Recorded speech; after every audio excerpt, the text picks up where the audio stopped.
I'm sorry, no, I'm not saying na as a country dapat hindi tayo tumanggap ng refugee. Hindi ganoon ang punto. Kasi when you talk about refugee, I work in refugee issues.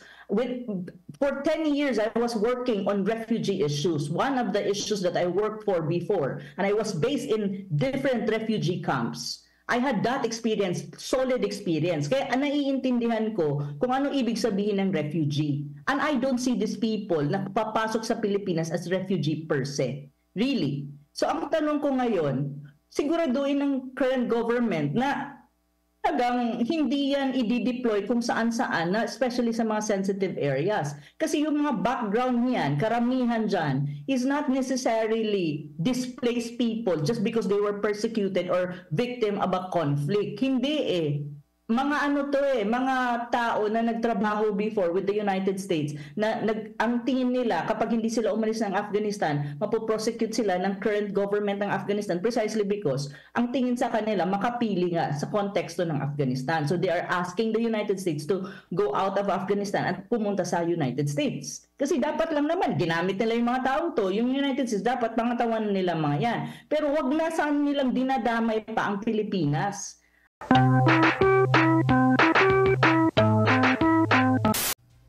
Ang ano ko kasi, wala nga akong makita, bakit nga ba ang Pilipinas? Yun yung unang tanong ko nung malaman ko yan. That was even last year pa eh. Tinutulan, nag-comment dyan si BP Sara. Actually, I wrote an article about it na magdahan-dahan muna ang Philippine government kasi I don't think itong mga to refugee per se. Ito kasi, ang alam ko, ito yung mga Afghans na during the invasion of the United States in Afghanistan, ito yung mga tumulong. Kumbaga sa Pilipinas, ang tawag natin sa mga tulad niyan is makapili. Sila yung tumulong at nagtrabaho for the United States when United States was in Afghanistan. Nagkaroon ng withdrawal, take over ang Taliban. Ngayon, ang problema sa mga to, parang there's an issue na baka ma-persecute. Kasi nga, di ba, quote-unquote, ang tingin sa kanila ng Taliban is yun nga, parang makapili. Kasi they worked for the United States during those times. So, sa akin kasi, parang nilabi yan ng United States. Nung una, tinatanong ko rin, bakit sa dami ng allies ng United States, even in the Middle East, bakit ang Pilipinas? Kasi po, ang Pilipinas lang ang willing. Hindi makahindi ang Pilipinas sa United States, especially under this administration ni BBM. Lahat ng ginusto ng United States, lahat ng hihilingin ng United States at hiniling ng United States sa current administration ni Marcos Jr., binibigay naman. Yun lang nakikita ko kasi unang-una, I don't even know. Magkaiba yung kultura eh. Una-una yung kultura ng mga Afghans at sa atin, yung way of living nila, yung food even, no? Hindi tugma eh. Kung ikaw ay isang Afghan, you will struggle first few months siguro in the Philippines. Kaya hindi ko maintindihan bakit ang Pilipinas ang pinili ng United States. Isa lang talaga ang nakikita ko. It's precisely because ang current government ni Marcos Jr. is very much willing and will bend to the wills and caprices of the United States. Precisely because, yun nga sinasabi ko, beholden talaga itong Marcos administration sa US. Lahat ng hiniling ng United States, binigay eh. Wala namang tinatanggihan. Ang tanong ko kasi dito, is it good for the country? Kasi may security issue yan eh. Alam mo yon? Hindi ko alam kung na yung DFA sabi nila may bidding process daw, so siguraduhin nila yung bidding process and all that. Pero even then, hindi mo rin alam eh. Kasi may mga bagay na hindi nire-reveal sa publiko eh.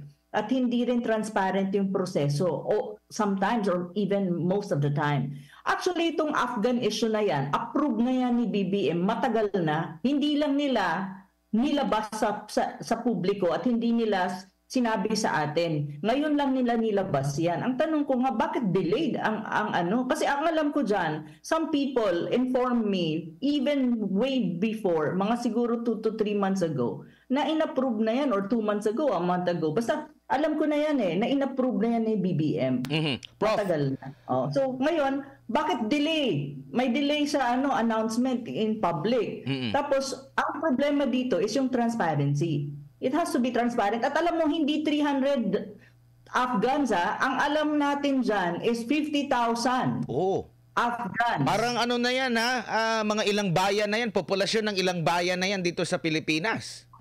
Originally, yun talaga yun, 50,000. Ngayon, ang sinasabi nila, mga 300 Afghans daw, tapos ipoproseso. Pero ito, Prof, 2021, nung mag-take over ang Taliban dyan sa Afghanistan. Napakatagal na ito. So, at least 3 years. Okay? So, bakit napakatagal ng pagka-delay ng pagbibigay nila ng visa na to the point na ilalagay muna nila dito sa Pilipinas? Baka ba ayaw rin nila mismo na makapasok itong Afghan sa Estados Unidos, tapos tayo bukas palad? Sila nga, ang tagal nila magproseso, tapos tayo, mabilis tayong magbigay ng visa sa kanila para makapasok sa Pilipinas? Dapat, maganda ang na-mention mo Admar, dapat itong mga to, kasi in-approve na yan the DFA is already processing these things Dapat they would get a visa muna ng Philippine visa before sila pumasok sa Pilipinas. Pwede ba natin gawin, Prof, na habang pinoproseso nila yung visa for Pilipinas, doon muna sila sa Amerika? Yun na nga kasi hindi daw sila makapasok ng Amerika dahil walang visa. Kasi dito sa Pilipinas ipoproseso yung tinatawag nilang immigrant visa to the United States. Ang tanong ko, why is it that it has to be like that? Why don't the United States just put them in the mainland United States, put them in one facility, then process the visa there? Kasi malaki naman ang United States. Marami naman silang facilities that they can actually host muna. Like, papasukin nila sa mainland yan, ilagay sa isang facility, iproseso nila, hindi pa makapasok at maka-integrate sa mainstream society ng mainland United States. Bakit hindi nila gawin yun? It's possible. Why do they have to in transit pa ang Pilipinas? Na ang in transit mo, Admar, hindi lang yan isang buwan. It will take years before pa maproseso yung immigrant visa kasi ganun kahigpit din magbigay ng visa ang United States. So ang tanong ko, so ibig mo sabihin, aabot ng mga 4 years, 3 years yung mga Afghan sa Pilipinas before pa makarating ng United States? Paano na lang kung may mga gawin? Hindi natin kasi kilala yung mga yan, hindi rin natin alam. Ang kinakabahala ko kasi dyan, may mga nakakausap kasi ako ng mga expert when you talk about security and terrorism na some of them probably are mga ISIS cells. You know, yung ISIS? Kasi doon yan nag-umpisa Nandyan yan sa Afghanistan May mga ganun talagang elemento.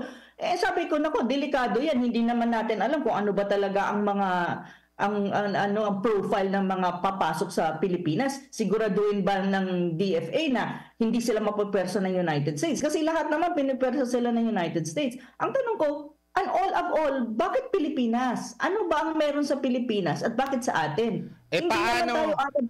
Paano kung hindi sila bigyan ng visa ng Estados Unidos? Anong gagawin natin dito? So tayo pang mapapasama kasi papaalisin natin sila sa bansa natin. Kasi mapapasama tayo kapag hindi binigyan ng visa yan or magtagal before mabigyan ng visa kasi sasabihin nila na we are not accommodating to refugees. Kasi ang tiniterm sa kanila, refugees. Pero technically, they are not. Kasi they're until now, nasa Afghan sila. Hindi naman sila pinapatay doon So how can you call them refugee really? Kasi technically, refugee, ito yung mga displaced people sa isang conflict. Like pag magbabakbakan internally sa isang bansa, may displaced people yan. Yung displaced, yun ang tinatawag mong refugee that needs to go to another border country. Border country nga dapat may border cross ka. And then usually, these are called refugee or IDPs. Right now, imagine from Afghanistan, magpa-fly papuntang Pilipinas, tapos magstay dito to process US visa. Ang tatagal yan ng mga 3 to 4 years. And then kapag hindi nabigyan ng visa, sa atin yan maninirahan. What if hindi yan talaga technically refugees? Ano ang pwedeng mangyari sa Pilipinas? Yun yung tanong na malaki hindi ko maintindihan bakit nagbe-bend ang gobyerno natin ng ganun-ganun lang. Hindi ba tayo pwedeng humindi? Yun Yes, yung tanong done. Di ba? Ako nangangamba ako dito sa mga quote-unquote Afghan refugee na yan. Kasi ang mga nakakausap ko na mga some people who works in when you talk about security and issues of terrorism, sinasabi nga nila sa akin, Ana, pag-aralan mo yan at kung pag-aralan mo, try mong isulat ng mabuti kung anong implications niyan. Kasi they're asking me actually to write an article about it. Sabi ko, oo, wala. Before pa nga yan before pa ng announcement, sinasabihan na ako ng mga friends ko. Sabi ko, hindi ko kasi yan pwedeng isulat kasi walang announcement. Pero sabi sa akin, approve na. Sabi ko, kahit sabihin nyo pang approve, walang announcement from the government. So ngayon may announcement na. Sabi ko, bakit naman ang late? Diba? Ng announcement. It's an issue of transparency. Anyway, sorry. Ma'am, tanong ko lang po, ma'am, remember ito po mga Afghanistan, ma'am. Remember ito, naalala natin to, mga empleyado ito ng Amerika. Right? Okay. So, technically, hindi sila refugee. Empleyado sila ng United States, or mga Afghans na nagtrabaho with the United States, cooperated with the United States during the time na there was an American invasion and America was in conflict with the Taliban. Na ang Taliban ngayon ang namumuno sa Afghanistan. So technically,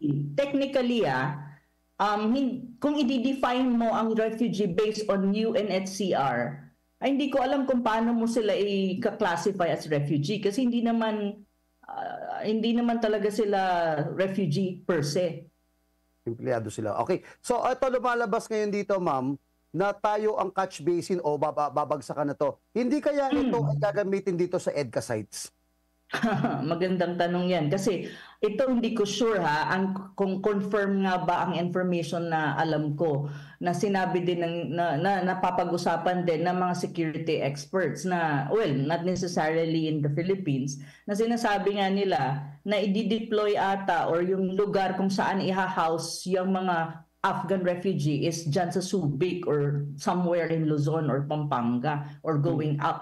Sabi ko, sa dami-dami naman ng lugar sa Pilipinas, bakit dyan pa sa malapit sa mga EDCA sites mo, i-deploy yung mga yan? Ano naman gagawin nila doon? Supposedly, kung yung mga EDCA sites, usually ang dapat nandyan lang or mga deployed lang, military personnel, or may it be from the Philippines or America, kasi EDCA nga yan So, hindi ko rin maintindihan bakit doon? Bakit sa lugar na yon? Hindi ko lang sure kung yun nga ba. Kasi before pa, last year pa, napapag-usapan na yan.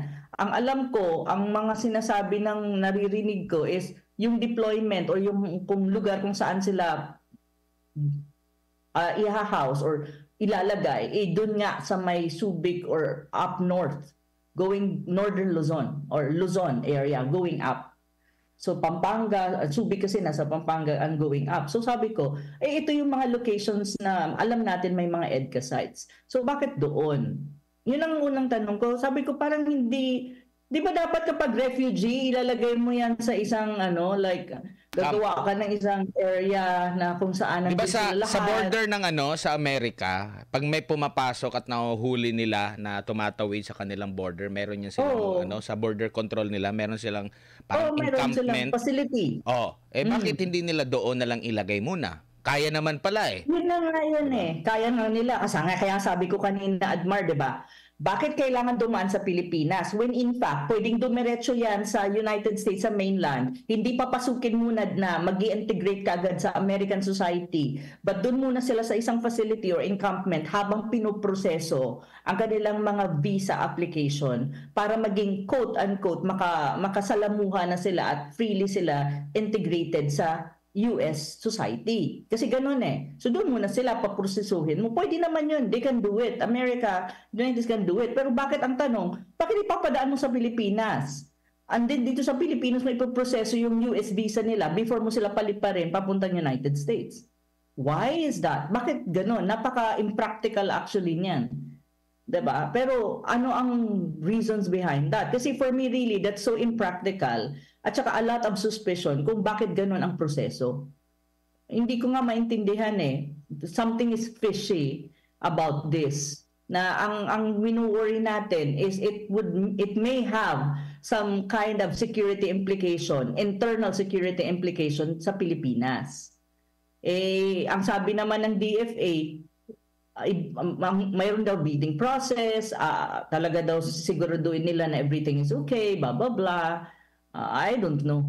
Because gano'n naman lagi Pero pag nagkaroon na ng backlash yan, hindi na nila alam kung paano sagutin.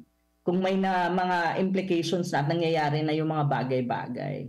So yun yung problema lagi Tsaka hindi ko talaga maintindihan itong Marcos administration. Why would you bend to every kind of request na hinihingi ng United States when in fact pwede kang humindi? Correct. Baka may request din siya. Kumbaga, oo, kumbaga, Estados Unidos, may request ako. Baka naman, pwede ma-defrost natin. Sige, may request din ako. Vegetable and fruits na kailangan i-defrost. Pero ang suggestion dito ng ating mga kababayan, baka yung 300, pwede sa Malacanang muna. Magstay. Di ba? Dan. Pwede. Gawin nilang pwede. Guest of honor. Di ba? Kailangan nila ng mga guest of honor doon. Malay mo, di ba?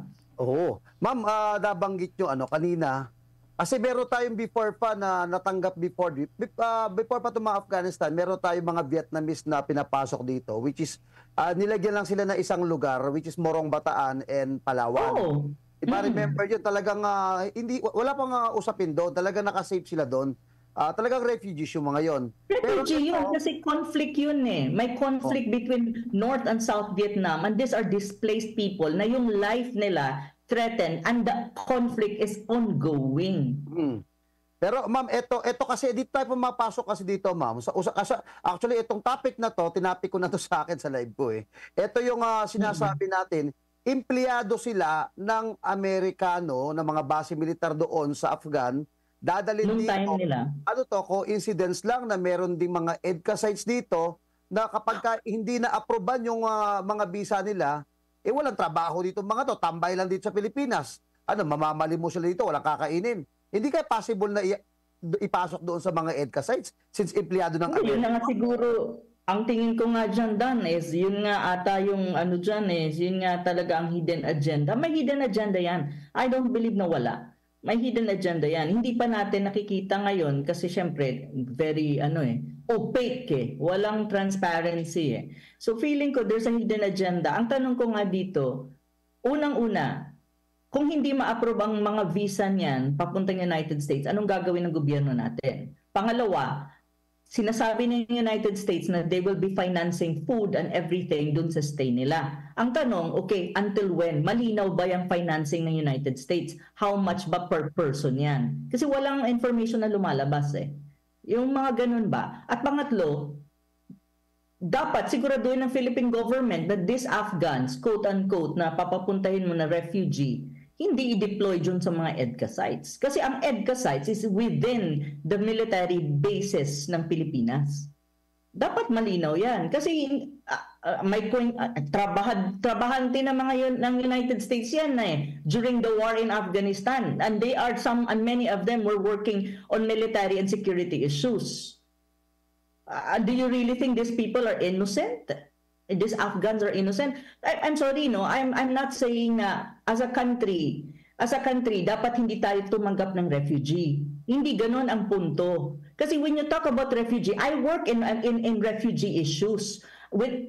For 10 years, I was working on refugee issues. One of the issues that I worked for before, and I was based in different refugee camps. I had that experience, solid experience. Kaya naiintindihan ko kung ano ibig sabihin ng refugee. And I don't see these people na papasok sa Pilipinas as refugee per se. Really. So ang tanong ko ngayon, siguraduhin ng current government na talagang hindi yan i-deploy kung saan-saan, especially sa mga sensitive areas. Kasi yung mga background niyan, karamihan dyan, is not necessarily displaced people just because they were persecuted or victim of a conflict. Hindi mga ano to mga tao na nagtrabaho before with the United States na ang tingin nila kapag hindi sila umalis ng Afghanistan, mapoprosecute sila ng current government ng Afghanistan precisely because ang tingin sa kanila makapili nga sa konteksto ng Afghanistan. So they are asking the United States to go out of Afghanistan at pumunta sa United States. Kasi dapat lang naman, ginamit nila yung mga taong to, yung United States, dapat pangatawan nila mga yan.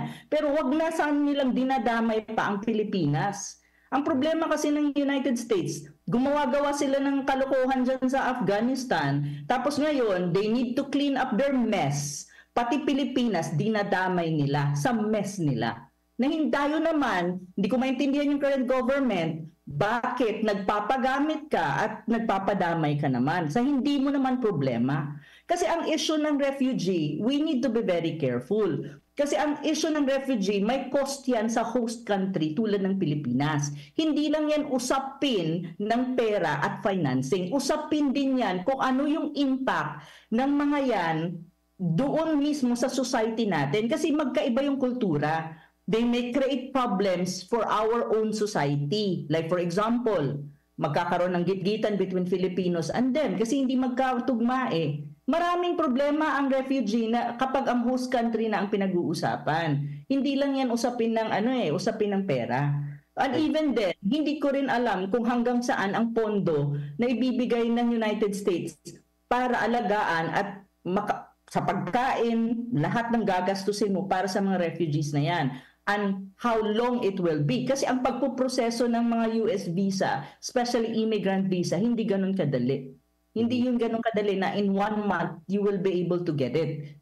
It takes years. So yun yung isa sa mga usapin dyan na hindi ko alam kung ready nga ba ang current government or na-tease out na nila yung mga issues na yan.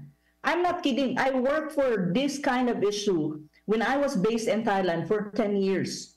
And even I traveled across many countries working on humanitarian and refugee issues. I even lived in refugee camps. So I understand this issue and I really don't see these people na papasok sa Pilipinas as refugees. Really no. Hindi talaga. Pero they of course try to cover it up or term it as refugee para maging palatable and acceptable sa Filipino public. Kasi sinasabi natin na tayo bilang bansa maawain at accommodating sa mga nangangailangan kahit na hindi natin ka-nationality. Yes, that is true. In the case of Vietnam, yes. Because alam naman natin talaga na refugee kasi victims of conflict yun. Pero ang tanong ko, ito bang mga refugees na to, talaga bang technically refugee yan or mga tao ng United States? Out under the control of the United States. Dugtong ko lang ito. Alam naman natin na nalalapit na ang election po sa Estados Unidos, Trump versus parang may ni-endorse kung sakali maging presidente itong si Trump, may epekto kaya itong mga refugee ito, mga sinasabi na empleyado nito sa Amerika? Matutuloy pa kaya itong mga transactions ng mga to sa Afghanistan, yung mga empleyado na sinasabi nila? Ano nakikita? Magandang tanong. Ano po yung nakikita ninyo? Na if ever magpalit ng administrasyon ng Amerika at si Trump na, halimbawa lang si Trump na ang maupo, alam naman na si Trump, against siya sa mga refugee. Against siya sa migrants. Against siya dyan. So, ano po ang nakikita nyo magiging problema natin kung nandito yan at napayagan dito at hindi na ayaw tanggapin ng Amerika? Yun na nga yung sa pang problema kasi 'di ba, November na ang election ng United States. And then the possibility na si Trump ang manalo mataas. Ang isa sa mga strong policy ni Trump as a president even before at ngayon lalo na ina-announce na niya ito sa mga rallies, sa mga sorties niya sa Amerika, sinusubaybayan niyo si Trump at saka yung American politics. Isa na ayaw niya is magkaroon ng iba pang mas maraming migrants sa United States. Ayaw niya. That's a no-no to Trump. Ang gusto nga ni Trump i-repatriate at pauwiin na yung mga quote-unquote migrants, especially the illegal ones na nasa loob ng bansang Amerika at this time. Sinasabi nga niya, pag upo ko mismo, unang palisiya na gagawin ko at move na gagawin ko is paalisin at ilabas sa Amerika yung mga migrants, lalo na yung illegal migrants. Precisely because nagrereklamo ang white population ng United States. Kasi may competition din eh. Kapag maraming migrants sa loob ng bansa mo, there is really some impact, lalo na sa local population. So nakikita yun ni Trump. Yun ang kanyang, isa sa mga strong policies niya kapag naupo yan ulit sa Amerika. Ngayon, ang tanong, if in any case Trump wins in November, anong mangyayari sa Pilipinas kung sabihin ni Trump na itigil yung pag-i-issue ng cancel lahat ng pag-i-issue ng visa, immigrant visa sa lahat ng Afghan quote-unquote refugees na nasa Pilipinas ngayon? So ano mangyayari sa atin sa Pilipinas? Na-stuck up yung mga yan dyan sa atin. Paano kung sinabi din ni Trump na, okay, since canceled yung processing ng immigration, cancel din ang funding because my administration doesn't like it, will not support it. So anong mangyayari sa Pilipinas? Kakarguhin natin lahat. Tayo pang mapapasama kung paalisin natin. Tayo pang mapapasama. Kasi pwedeng paalisin yan eh. Oo. Tama ka, Admar. Hindi mo na pwedeng paalisin yan pag nakapasok na ng Pilipinas kasi ang mangyayari sa Pilipinas, pag inisapwera mo naman yung mga yan na nandun na sa loob ng bansa natin, sasabihin naman ng international community, napakawalang awa naman ng Pilipinas, pinapasok nyo yan, tapos ngayon papalabasin nyo ng ganun-ganun lang. Saan mo naman itatapon lahat ng mga refugee na yan, sasabihin ng international community. So ang mangyayari sa atin, we will be painted in the international community na parang not good country when you talk about refugee issues. Kaya nga dapat sa Malacanang talaga sila tumira para maalagaan ng husto. Correct.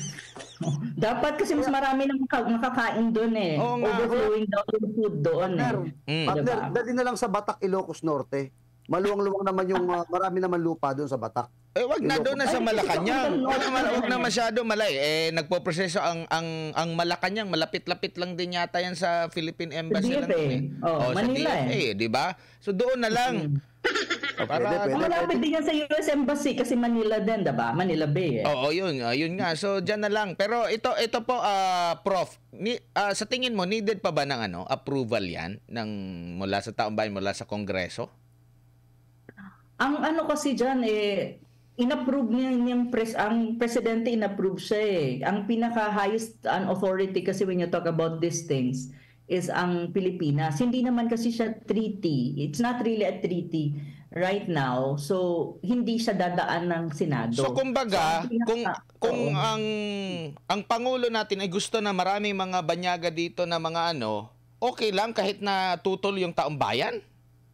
Yun na nga yun, kasi walang transparency and consultation. Dapat ang Malacanang, especially the president, kasi siya yung approving authority dyan siya ang nag-a-approve Ang niya sana is kinors-through niya, parang parang nag-survey ba or parang naghumingi ng pulso ng bayan na do you want us to host this kind of refugees or Afghan people in our country? Gusto ba ng mga Pilipino ito o hindi? At ano yung reason why you want it and ano yung reason why you don't want it? To a certain extent, para to gauge kung ano ba ang pulso ng bayan. Kasi in the very first place, pag pumasok lahat yan ng mga Afghans, quote-unquote refugees sa Pilipinas, sino ba ang unang makikipag-deal dyan? Sila ba sa Malacanang o tayo mga Pilipino? Kasi ang tao yan tao to tao yan pag nandun ka na sa baba na nasa society na ng Pilipinas yan.